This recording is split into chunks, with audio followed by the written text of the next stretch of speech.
Welcome to this explainer.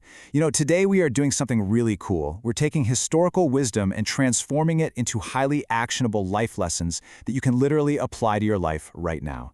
We'll be pulling from some of the absolute most profound insights ever recorded, all attributed to Abraham Lincoln, and we're just going to break them down into their most powerful takeaways.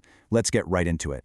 We're going to kick things off with a concept that really forms the bedrock of self-determination. The best way to predict your future is to create it. It's incredibly empowering, isn't it? Instead of just passively sitting around and waiting for external forces to dictate where you end up, this challenges you to step up. It's asking you to become the architect of your own life. It's literally the ultimate shift from being a passive passenger to actually driving your own destiny. Section 1. Character and personal integrity. Let's look at building that foundation. We so often think that hardship is the ultimate test of who we are. But think about this for a second. The true, unvarnished measure of character is actually how a person wields power. Nearly anyone can just grit their teeth and endure adversity when they literally have no other choice, right? But if you hand someone power, if you give them leverage or authority or some unearned status over others, kind of like a sudden corporate promotion or a windfall of wealth, well, that's when the mask slips. That's when you immediately see their true nature totally exposed.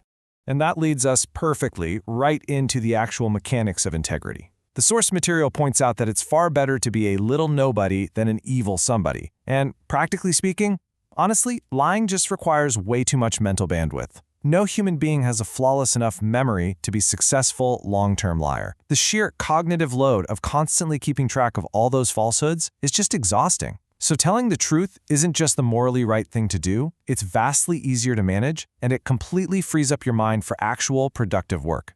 Crucially, though, our perspective absolutely dictates our reality. Look, if you're determined to look for the bad in people, you will for sure find it.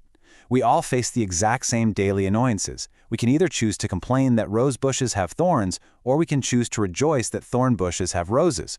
It's a real challenge to actively hack our own perspective like that, Seeking the good in situations rather than getting bogged down by all the negative stuff. But it's an active choice that we literally have to make every single day. Moving on to Section 2, the wisdom of silence, the sheer power of holding your tongue. Let's be real. It is highly unusual nowadays to find someone who can truly hold their tongue. We live in this incredibly noisy world that constantly demands our immediate reaction on every single issue.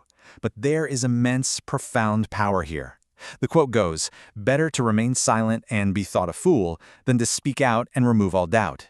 Silence isn't a weakness at all. Actually, it's a highly strategic tool. It's what prevents us from totally self-sabotaging in the heat of the moment. So, if we're out there actively practicing silence and truly listening, it naturally leads us to a pretty fascinating question. How exactly should we handle our enemies? Well, here is one of the most brilliant psychological pivots you will ever encounter. Imagine saying, "I don't like that man. I must get to know him better." Think about that for a second. By actively seeking to genuinely understand the very people we dislike, we effectively neutralize our enemies by transforming them into friends. Do I not destroy my enemies when I make them my friends? It takes all that toxic adversarial energy and just converts it into a bridge. You are literally destroying an enemy by turning them into an ally. It's a total game changer. All right, on to Section 3, preparation and hard work. Let's dig into the actual mechanics of success. Thorough preparation is the absolute non-negotiable foundation for any successful labor. Seriously, think about it. If you have 6 hours to chop down a tree, spending the first 4 hours just sharpening the axe feels completely counterintuitive, right? Like you just want to grab it and start swinging right away. But that deep, deliberate preparation ensures that when you finally do take action, your effort is incredibly efficient. It makes you practically unstoppable. Now, while patience is certainly a virtue, we are also heavily encouraged to actively hustle. Yes, things may come to those who wait, but as the source so perfectly notes, it's usually only the things left behind by those who hustle. It's such a blunt reminder, isn't it? Leave absolutely nothing for tomorrow that you can efficiently handle right now, today. Action is the engine of opportunity, plain and simple. So when you combine these concepts, you basically get the ultimate blueprint for the daily grind. First off, your own personal resolution to succeed is the most important thing. Period. Second, don't let envy win. Seeing someone else succeed is just proof of concept that you can do it too. Third, if you're a slow walker or you suffer a setback, that is completely fine. Just make absolutely sure you never walk backward. Keep that forward momentum going. And finally, if you get discouraged, seek your healing in the labor itself. The work really is the cure. Section 4. Governance, freedom, and consent.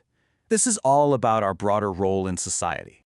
Looking objectively at these historical arguments, we find one absolute bedrock of authority, and that is mutual consent. The quote is, "No man is good enough to govern another man without the other's consent." Regardless of the era or the political system you're looking at, the fundamental truth presented here is that no person is inherently good enough to govern another without their explicit consent. Legitimate power flows entirely and only from the agreement of the governed.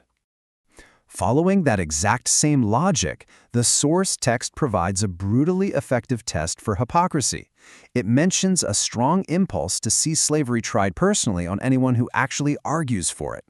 If someone is arguing for the restriction of liberty for others, the ultimate test of their philosophical consistency is whether they would willingly subject themselves to those exact same chains. If the answer is no, well, the argument just completely falls apart on contact with reality. And this brings us to a really sobering point.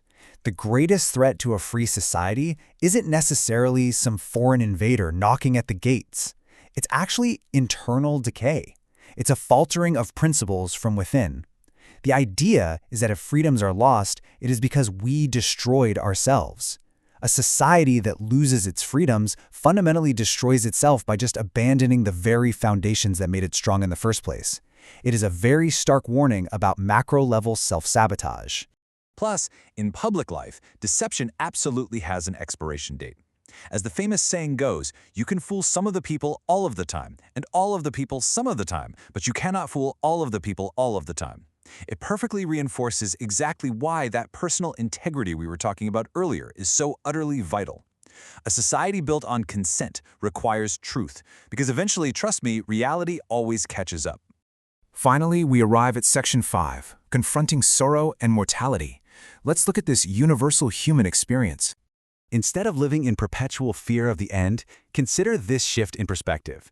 If you are killed, you die but once. But if you live your entire life in constant dread of that exact moment, you're basically suffering it 1,000 times over in your own mind. It's such a profound call to simply accept our mortality rather than letting the daily anxiety of it completely ruin the life you are currently living right now. It is a pretty sobering reminder that sorrow comes to all of us. Pain is a universal given that we simply cannot escape. But the distinction it makes between youth and age is really striking. The young are hit with this bitter agony because sorrow takes them completely unawares. Meanwhile, aging actually grants us this quiet, powerful wisdom. The older have simply learned to expect it. They have the ability to see it coming and weather the storm with grace. It really transforms aging into a kind of superpower of perspective.